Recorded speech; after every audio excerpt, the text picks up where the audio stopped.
This is the Horse Radio Network.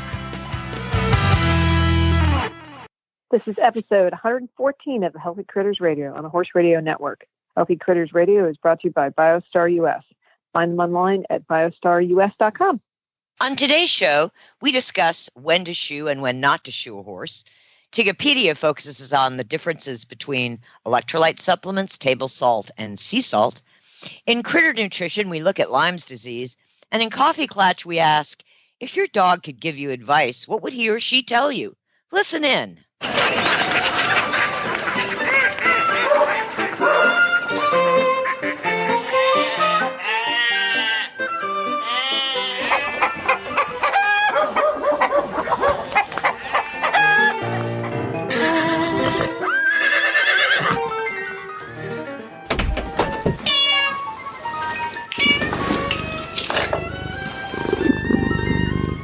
I'm Tigger. And I'm Patty. This is Coach Jen. I'm the producer of this here circus. Thanks for tuning in to Healthy Critters Radio, which happens twice a month. And we get to chit-chat about all things whole foods, healthy critters mentally and physically. And pre-show, we were deciding what we wanted to chat about. And something that Tigger was up to came up that had to do with oil. And I can't even pronounce what that oil was. And you were going to have an adventure. So I'm just going to say here now, this oil adventure is G-rated family friendly, is it Yes, not? Okay. yes, it is. We're not talking about Crisco parties. Okay, no Crisco. So what were your oily adventures? What's going on, girl? Okay, so this is called Brahmi oil, Brahmi. It's an Ayurvedic oil that the base is coconut, and then it's two plants. One of them is gotu kola. And it's really an old recipe for balance and coolness, keeping your body cool and in balance. And I was really intrigued when I was reading about it. And I thought, I think I'm going to give this a try. So I ordered some Brahmi oil from Banyan Botanicals, and where I get other Ayurvedic supplements and things. And the directions are in the traditional method. In the evening, after you've had a bath or a shower and your feet are clean, you take the oil and you massage it into your feet. And then you massage it into your temples. And it's amazing. I sleep better. I like it so much that I'm using it as a moisturizer at night all over my face, because I got bitten by some spider and I blew up and I look like a Saint Bernard and had to go to the doctor and all that stuff. And I'm still a little swollen, but anyway, I was a little stressed over the spider bite and my allergic reaction and da. So I started my Brahmi oil and it is amazing. I don't know how it cools your body the way it does, but I think because it is some kind of doorway to letting the heat out at the bottom of your feet. So I'm one of those people that really needs to sleep in cold. I mean, I sleep better when it's cold than when it's hot.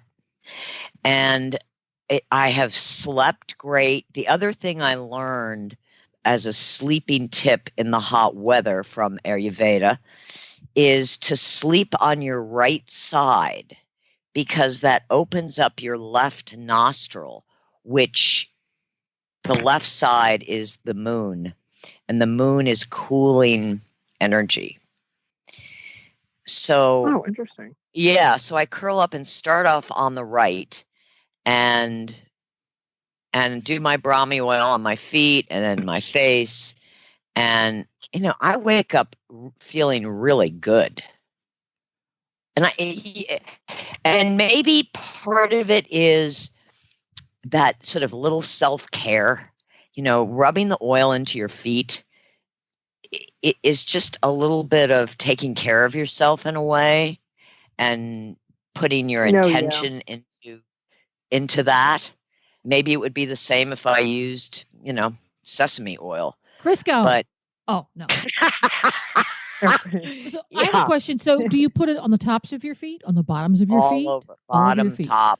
and it soaks right in. Wow. It doesn't, and you don't need much. I mean, coconut oil at 78 degrees becomes a liquid. So right now in my house, because it's at 78 degrees, if I dip my finger in the jar, it's just all oil. And then I just work it on the soles of my feet and my toes and over the top of my feet and around my ankles. And I would say in a couple minutes, it's dried.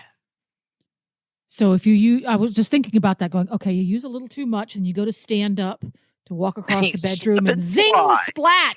You have a Hanna-Barbera cartoon moment. And well, I do it while I'm watching TV. So what does it smell like? What's it smell like? It smells like herbs. Okay. It doesn't have an overriding floral. It's a little bit more neutral and woody. But I highly recommend it in this heat wave as just a little bit of self-care, and it really helps you sleep. So if it helps cool the body, can I just put it over my entire body? Can I do that? No, it's the head and the foot to let the heat, direct the heat out of the body. All right. But gotu kola, which is one of the ingredients, is really good for the brain. It's very good memory, and maybe that has a lot to do with why I'm sleeping so well and having awesome dreams. So speaking of feet, we've got a horse feet topic today. Yeah. Yes, we do. And one of the top 5 ways to get a group of horse people to get angry at each other is to talk about whether or not their horses should have shoes on. So thanks a lot, Tigger. So funny. Yeah. I think the reason that this really came to mind is in the summer we see a lot more abscesses. We see a lot more hoof cracks. We see a lot more hoof issues. And I just want to take the position of I have no dog in this fight.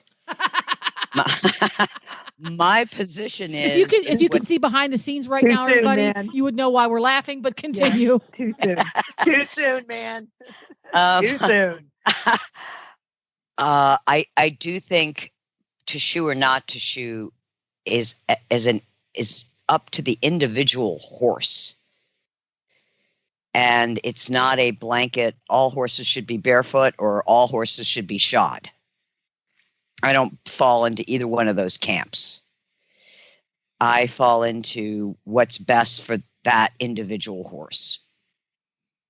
So with that being said, Patty P. Mm-hmm. Well, it's interesting that you would bring this up because the current young horse that I have right now is quite an exceptional mover.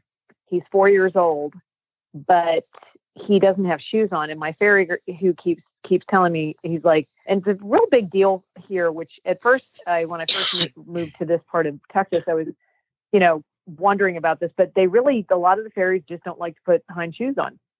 I don't know why. I don't know if it's because, it's dry and if you kick it flies, whatever, I'm not sure, but it's kind of a thing here, which of course is less expensive for, the horse owner. But when I brought my young guys here, I kept thinking, I'll probably eventually put shoes on it, but I've got to tell you, when you see this horse move, it never even enters my mind. Because a lot of times, obviously there's different reasons to put, shoes on, obviously for protection or to make them to change a little bit the way they move. You want like maybe a little bit more knee action, you put a heavier shoe on. And I've always just sort of done it when they were about 4, coming 5, maybe 5, put them on the front and then eventually on the back for stability. So, I say I've always done that, but then there's been some different things introduced to me. Martin Schaut, who is was a German team rider, I had the privilege to train with him in Florida on about 6 of the stallions that I was riding, and we had one horse that was having some trouble really jumping through in the changes, and he said, "Pull the hind shoes." So it was just sort of interesting, like that sort of trend kind of was in my mind, not to remove the front shoes, but I'm much more open to it than I used to. I was always just sort of, I think, Tigger, we were both kind of raised this way. You get to a certain point, you put the shoes on. Yep. You get all freaked out when you live in Virginia, when it starts to rain, if you're one of the people that turn your horses out because their shoes get sucked right off, and you always go through that. But I have to tell you, it is absolutely refreshing not having to worry about that. Now, obviously, if this horse at any point ever shows differently, which I don't know why he would, because his hoof structure, I don't know. I don't know. I would say, I would check in with me on that one in 3 years, but I don't know that I'll put shoes on him. So I'm kind of in that, but I mean, totally agree with you, Tigger. It's like, I don't care one way or the other with this, but it is so nice to not have to worry about, is the foot, getting jammed? Are they doing it right? And of course you still have to worry about the palmar angle. And I know when they're barefoot, you still need to x-ray them, really once a year if you can, especially if they can't get shot on even surfaces. But I'm digging this. Just, from the, not even so much from the cost perspective, but really from, just not having to worry about the health of the foot when it's that nice. So it's kind of nice. So what about you, Jennifer? What do you feel? I have, and always have, fallen in the category like you two of there's no template. Some horses need shoes. Some horses don't need shoes. Some horses need shoes sometimes, and not others. And you have to let it up to the individual horse and whatever his job is. But one thing I cannot negotiate is the quality of work that gets done. Yeah. I am the biggest farrier snob ever. That's a new term. I've never heard it. Farrier snob. I am the big. I've fired more farriers. They probably have my picture on the wall in the bathroom of the American Farriers Association. That was you. That was me. I am the biggest farrier snob.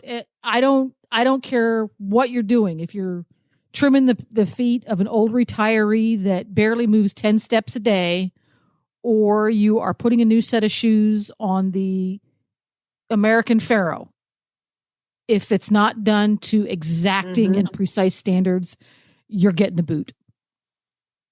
That's me. Yeah. That's just great. Me. Yeah. And I like to think I can recognize quality work versus something that looks pretty. And that's the latest thing in the biz, it seems. It has to look pretty. So that when the foot is on the ground and you're standing in front of it, you go, ooh, and it looks like something that ought to be on a Breyer horse. It's all smooth and shiny. Yeah. And when in fact you take an x-ray or you watch the horse move, or you just look at the angles, and you look at the angles, or you look at the foot before it's trimmed and then after it's trimmed and go, oh my God, what have you just done? 6 months later, 9 months later, 12 months later, the horse is lame. Well, I wonder why. Well, look, his palmar angles are way off. I wonder how that happened. Because the guy doing the trimming left to get, but so I'm just an absolute fanatic when it comes to the work that's done. And one of the things that way back in the day, I kind of got spoiled because we had a farrier who was a blacksmith as well as a farrier, as well as a horseman. He trained and raced standardbreds in addition to doing his farrier work. And it was his policy that he watched every horse move every time he saw the horse. He could be doing the same horse for 5 years. Every X number of weeks, when he came out to see that horse, he had to watch that horse go. Tim Ober, Dr. Tim Ober, long time ago, convinced me to pull Lion shoes for the winter for 3 months. And Lion was, he had the world's worst feet. And of course, for weeks, he was in Mac boots because he was so foot sensitive. But let me tell you, after those 3 months, I went, I get it. I get it. His foot was so much better. Now it wasn't in terms of growth because it was the winter, but it was in terms of how it contacted the ground. Yeah. It's like the difference between a person walking across a lumpy, bumpy surface in high heels. Yeah, in high heels, or if you're wearing a pair of ballet flats versus a pair of hiking boots. What you feel against the ground is going to be very, very different depending upon what's nailed there, or if there's anything nailed there or glued there or attached there. It's going to make a big difference. That's interesting that you made that very important observation, because a lot of people will go on about how they take the shoes off for a month or for 3 months. And their feet are, I'll use my air quotes, so much better. When in fact, what they're looking at on the ground is not the foot that came out when he was barefoot. That's the foot that came out while he was still shod. So you can't change the quality of it. It's already grown. No. But the horse is going to care. If there's an issue with what he was wearing that you've taken off, he's probably going to carry himself better. He's going to have better circulation because of it. And that's what you're seeing, not the fact that his hoof horn suddenly and magically improved. No, but there's definitely an improvement in the frog. Sure. Because it's getting circulation from the ground. Yeah. Because that grows from the inside out. So you're going to see better growth. Back in a bazillion years ago, in the 70s, dressage horses often competed, even at the highest levels, dare I say it, barefoot. But can't tell you the last time I saw an upper level horse barefoot. That just doesn't happen. I think part of the problem is the manufactured footing. You know, we know that affects shoulders and joints and backs. And, you know, Tim Ober, and I know he said this to you, Patty, how important it is to get horses on different surfaces. Don't just ride in the, get out on the grass, get out, walk on asphalt. The heart helps harden the tendons. And I think one of the reasons that dressage horses are shod all the way around predominantly has to do with the footing. Very interesting. I think that there's no way to quantify that without spending lots of money on a study, but it's a very interesting point of view. I would not have thought of that, but we see so many problems with makes sense though. With this footing. I mean, it's great, it's fluffy, it's nice to ride on for sure, but it does have ramifications. Yeah. And you know who really feels it a lot are the jumpers, because when they land and they're landing on one leg first, all that compression is going into a manufactured surface. It's not going into turf, Mother Earth, essentially. Oh, well, there we go. So that's a good. Look at us having a discussion on horses being shod, and none of us has unfriended and not the having other an on argument. Facebook. Oh yeah, but I'm not talking to either one anymore. Yeah. Hashtag let's all be adults here. Yeah. And speaking of adults, I think we need to call the only adult in the room and call Hedwig. Yes. Yeah.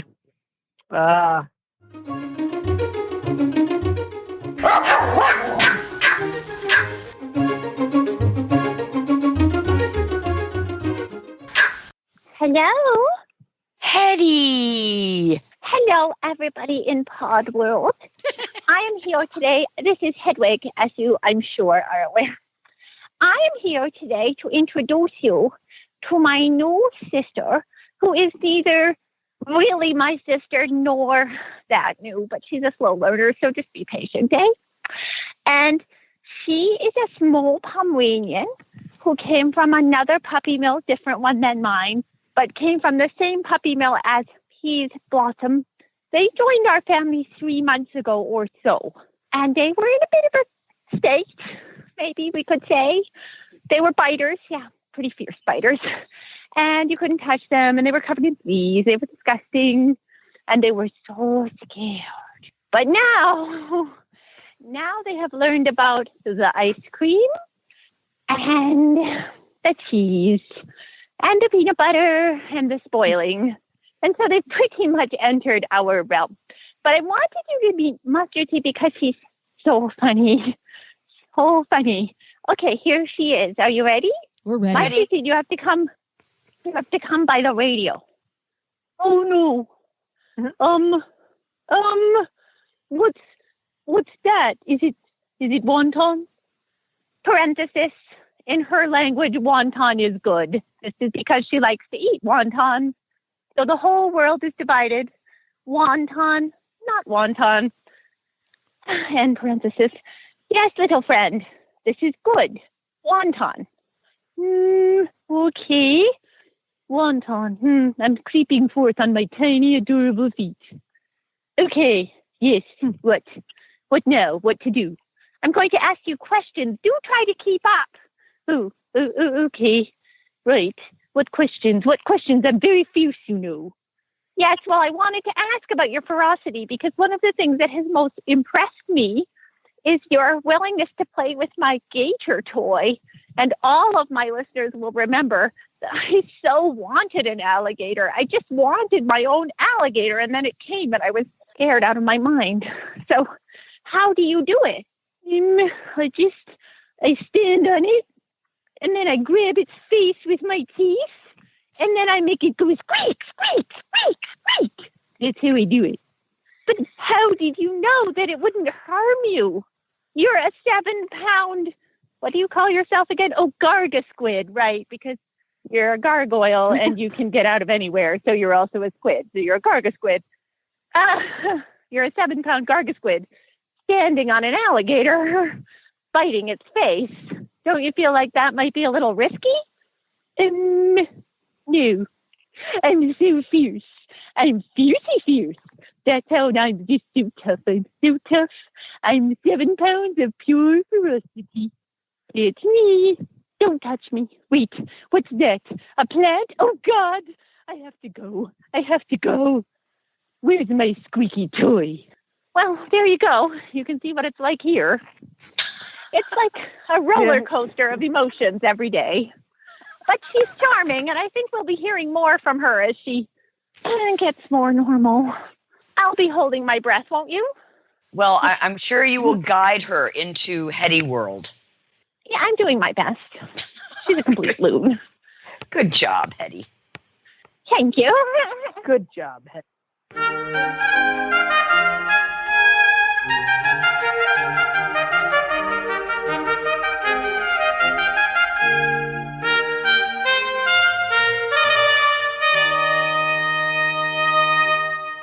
So we are at our Tigipedia section of the program and thought that this would be a really great question about electrolytes, table salt, and sea salt for horses this time of year. And just knew that you would have tons of info, Tigs. It's actually not that complicated. Well, but if you don't know, because there's things about table salt versus sea salt. Yes, or there are definitely differences. So there are 5 main electrolyte minerals required by horses: sodium, chloride, potassium, magnesium, and calcium. Now, the sources of these minerals can be from the earth, which is table salt. Also, most electrolyte supplements are from mined minerals, or they can be from the ocean, and that would be sea salt. Himalayan salt is actually mine and ancient saltwater deposits, so it's a little combination of both. But let's talk about table salt and sea salt. Table salt generally has added iodine. Sea salt contains iodine, but in much smaller amounts than what is added to table salt. So if you, for instance, have a horse with maybe a low thyroid or an easy keeper, iodine is very good for the thyroid. I personally use kelp, which is a very rich source of iodine. But table salt, because it's added, also is. But the thing about table salt is that it's bleach. That's why it's so white and clean and pure. Sea salt is really gray. True sea salt is gray in color. And it's just dried by the sun. a lot of sea salt that you see in grocery stores, which is white, crystal pure white, tends to be, they've added some bleaching agent to make it look that way, because true sea salt is gray. The advantages of sea salt, in my opinion, over just straight electrolytes or table salt, and table salt is generally sodium chloride, doesn't have calcium, doesn't have magnesium, doesn't have potassium, is that all those electrolyte minerals are in sea salt. Not the bleached white kind, the gray sea salt, known as Celtic sea salt. And there are also 72 trace minerals in that salt. So the thing about table salt is it's refined and bleached, and they only are pulling out sodium chloride. Sea salt gives you sodium, chloride, potassium, magnesium, and calcium, plus the trace minerals. So for me, it's a way better salt and electrolyte source. And the other factor that makes, for me, sea salt a winner is the pH of sea salt is exactly the same as the pH of the horse's blood. Well, that's good. Yeah. Okay. So electrolytes and supplements, in most supplements, are just ground up rock, just like table salt, and then there's sea salt. So my choice for electrolytes, sea salt. And if you need extra iodine, just add some kelp. Cool. Okay. That is good information.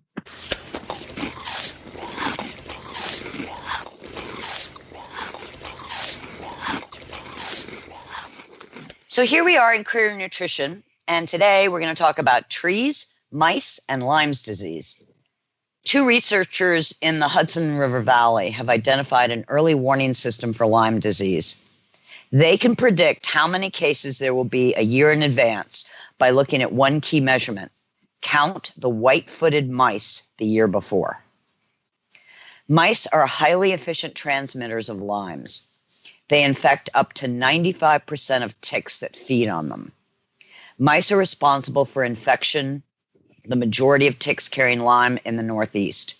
One of the researchers, Rick Ostfeld, points out, quote, "Ticks love mice. An individual mouse might have 50, 60, even 100 ticks covering its ears and face." Lyme disease cases in humans in the U.S. more than doubled from 2001 to 2015. One of the reasons for this Lyme explosion, according to Rick Ostfeld, is climate change and the surge in mice populations. But another huge factor, according to Ostfeld, is what happened 200 years ago. When the Europeans came to this continent, they clear-cut nearly all the forests to plant crops and raise livestock. They also cleared trees for commercial use, including shipbuilding, masts, and for houses and firewood. In her book, Bark Skins by Annie Prowl, she highlights the destruction of North America old-growth forests by the French and English colonists. To build one English ship took 20 acres of pine trees. Although the forests have come back in places, it is not the same forest it was 200 years ago. Today, the forest is broken into little pieces with roads, farms, and housing developments. Areas of patchy woods, which are common in cities and suburban areas, are not the forests that support predators. These areas are now known as fragmented forests, which have been a boom for the mice because predators such as foxes, hawks, and owls need big forests to survive. According to the researchers, all these little patches of forest dotting the Northeast have basically turned into Lyme factories, spilling over with infected ticks. Forest patches smaller than 3 acres had an average of 3 times as many ticks as did larger fragments, and 7 times more infected ticks. According to the National Science Foundation, as many as 80% of the ticks in the smallest patches were infected, the highest rate scientists have ever seen. The ticks may also be infected with other emerging diseases like anaplasmosis and encephalitis. One study suggests that increasing the size of forests and avoiding fragments smaller than 5 acres could help reduce the spread of Lyme's. Lyme's disease is caused by a bacterium, Borrelia burgdorferi. Ticks get infected with Borrelia burgdorferi from a host. The most prolific hosts are white-footed mouse, eastern chipmunks, and shrews. White-footed mice are the principal natural reservoirs for Lyme disease bacteria. They infect between 40 to 90% of tick-feeding larvae. Ticks have 3 life stages: larva, nymph, and adult. When ticks hatch into larvae, the bacteria that causes Lyme disease is not present. But for the larva to grow into a nymph, it needs blood. If it gets its blood meal from a mouse, the larva picks up the bacteria. The larva grows into a nymph and waits for its next host so it can get a blood meal necessary to grow into an adult. Interestingly, larvae that feed on mice are more likely to survive, capable of transmitting Lyme bacteria 1 year later. While we often blame the deer for ticks and spreading Lyme disease, the white-footed mouse is the major carrier of the bacterium Borrelia burgdorferi.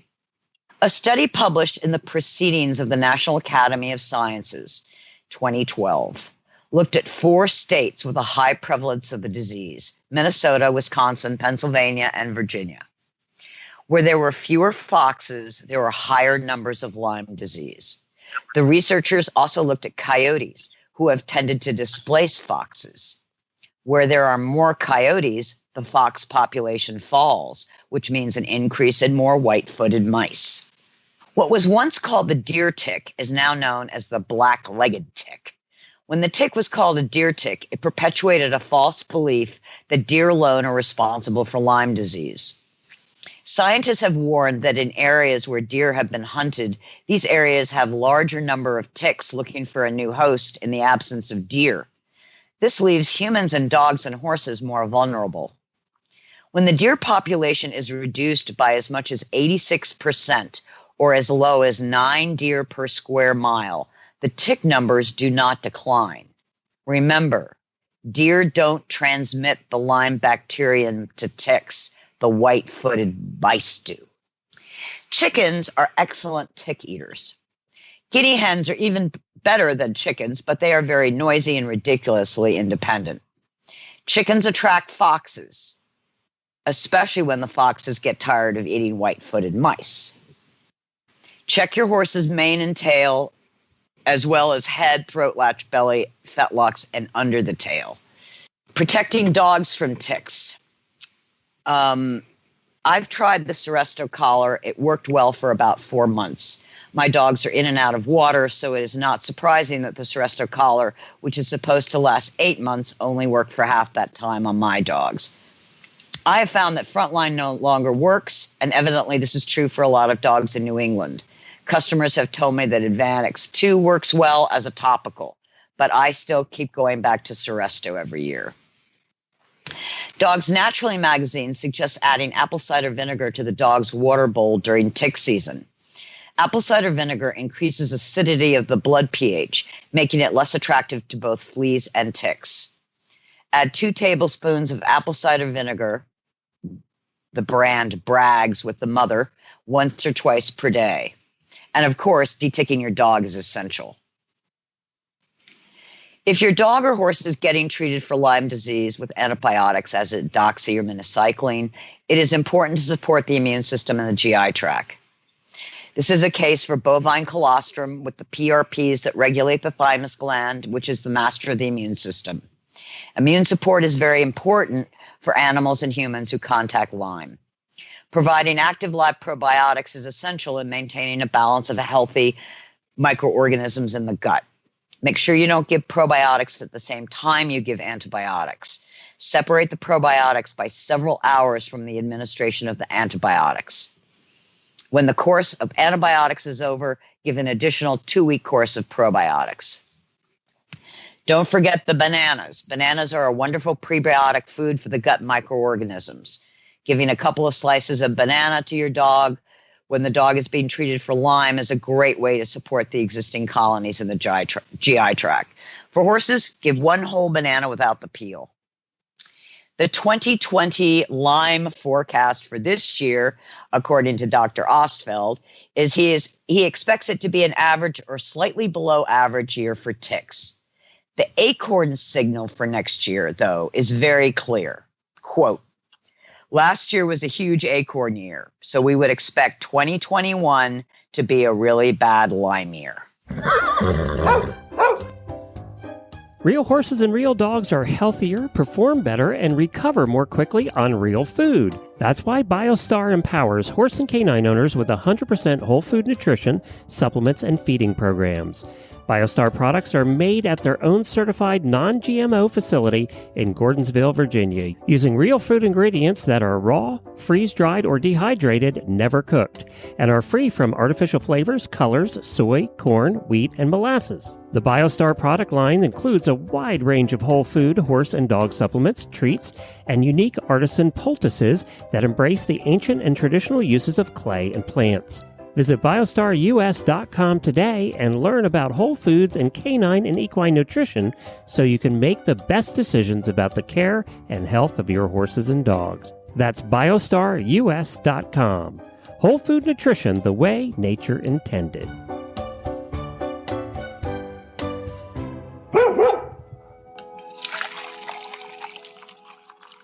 So here we are at Coffee Klatch, and our topic is, if your dog could give you advice, what would he or she tell you?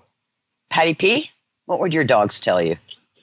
Well, first and foremost, as a whole, as a group, my dogs would tell me things individually, for sure.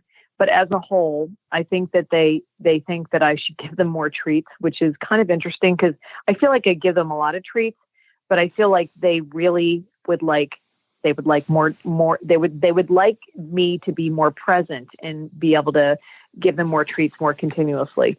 But I think individually, both of my Aussies would love for me to be more interactive while throwing the ball. Like they would like me to not interactive. They would like me to actually throw the ball for them more often. They would come. How about advice for you to you as a human? You know,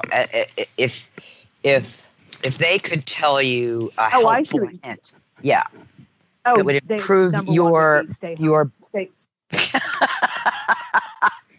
home more. To help improve stay home more. Stay home more, chill out a little bit more, stay home more. For sure, hands down. All of them would tell me that. Yeah. How about you, Tigger? Oh, they would definitely get off the cell phone. That would be number one. And I also think that they would, at least one or two would tell me that I don't sleep enough. In other words, I don't chill out enough. Yes, that's I get that. I totally get that. You know, sometimes they look at me and I swear to God, they're the eyes of a psychologist is looking at me. You know, I know what you're thinking, and that's not a good idea. Yeah. And I also think that they would tell me that affection is really important, because I tend not to be overly affectionate, and I think they would really reinforce that I could be more hands-on affectionate. Show us how you feel, Mommy. That's interesting. Yeah, that's right. Please. Show us how you feel, Mommy. We want more hugs. And get off that bloomin' cell phone. That's right. We want to be the center of the universe all the time. Well, I think they don't think it's healthy, you know, to be attached to a little box or a little be the center of the portable universe. thing. Yeah. How about you, Jennifer? Yeah. Oh, that's easy. Anybody who owns a greyhound, the advice is always, I'm sorry, honey, but you need more rest, more sleeping. Yeah. Yes. More. We need softer furniture. We need softer furniture. Yeah. But what would Gloria's advice to you as a human being be? Rest more. Quality of rest. Because as soon as you sit down on the floor with her, because she wasn't allowed on the furniture, You'd sit down on the floors. You could tell in her little brain, she was going, it's about time you figured out how this is done. Come on, join me over here. I'll help you. Come on, come over here. Good. You can just see it in her little brain. Yeah, she wants the whole world to rest like a greyhound rests. My dogs would absolutely go into a revolt if they couldn't get on the couch. I mean, the couch is like the clubhouse. It's like the hangout. Oh, that's so funny. And the great thing about sheets is you throw it over the couch. The dogs are on it. The next morning, you take the sheet off, you wash it, you put another sheet on. No big deal. We have a whole set of sheets. Matter of fact, we had 2 sets, 2 separate colors, because when we had our cat, we did the same thing, because the cat, you can't keep cats off furniture like you can a dog. No way. So we had to do that. So we had the furniture was all covered with, we'd buy a whole set, so all the furniture was the same color. And then it was time to wash and take it all off and put the new ones on. That's good. Okay. I find it blue plaid and we had red plaid. I really just don't find animals on the furniture a big deal. Yeah. I mean, for me if you have kids, personally. it can be a big deal. Oh. Yeah, if you have kids, it can be a big deal. Or if you have older people that like visit you, it can be a big deal. My dogs are allowed on my bed, but I don't let them on the couch. I have dog beds all throughout my house, like right at my feet. Although it's funny, I have these nice dog beds, but my dogs sleep at my feet. Yeah. There we go. Well, if you want to share your canine's advice to the human race, how do they do that, Tigger? They send us a postcard. And where do they send it to, Tigger? Ooh. They send it to BioStar US, 1 Cleveland Street, Gordonsville, Virginia, 22942. Thanks for listening, everyone, and thanks to our sponsor, BioStar US. You can find them online at biostarus.com. Get the Horse Radio Network phone app on iOS or Android by searching for Horse Radio Network in the App Store. It's free and easy to use. For details about today's show, go to healthycrittersradio.com, where you can find links, photos, and more information about our guests. As always, we love your feedback. Please follow us on Facebook under Healthy Critters Radio. Be sure to visit all the great shows on Horse Radio Network at horseradionetwork.com. Love your dog. Hug your horse. Feed your chickens. Clean your litter box. Dance with your goat. Slither with your snakes. Howl at the moon. Hang with your hamster. Party with your parrot. Waddle with your walrus. Outwit your otter. Cuddle your cows. Rap with your raptor. Go chipping with your chipmunks. Forgive your fox. While hedging your hog. We also recommend that you rack with your raccoon. Gyrate with your giraffe. Meditate with a meerkat. Uber with your orangutan. Facebook with your flamingo. Ponder with your panda. Walk with your Wookiee. Yawn with your yak. Twitter with your toucan. Go raining with your reindeer. Dropbox your dragon.